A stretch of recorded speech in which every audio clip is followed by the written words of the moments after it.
আমি পম্পা বলছি রান্নাঘরের বাইরে থেকে। এইখানে আমি আজকে বানাবো কাঁটা চচ্চড়ি।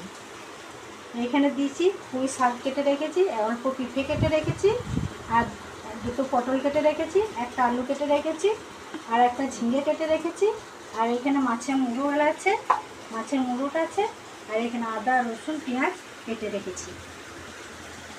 আমার কড়াইটা গরম হয়ে গেছে, তেলটাও গরম হয়ে গেছে। আমি এবারে পটলটা ভাজবো।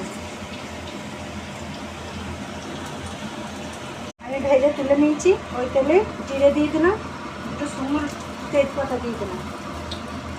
আমি এবারে মশলাটা দিয়ে দেবো, আদা রসুন বাটা।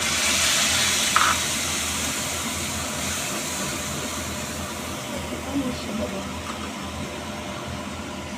আমি হলুদ দিয়ে দিচ্ছি, অল্প চিনি দিয়ে দিচ্ছি, উপর লঙ্কা গুঁড়ো দিয়ে দিচ্ছি।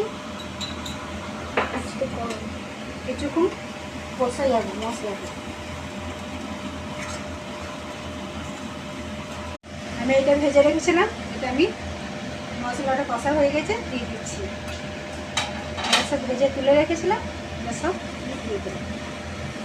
কিছুক্ষণ কষে ঢাকা দিয়ে করবো। হয়ে গেছে, নামিয়ে দিয়েছি।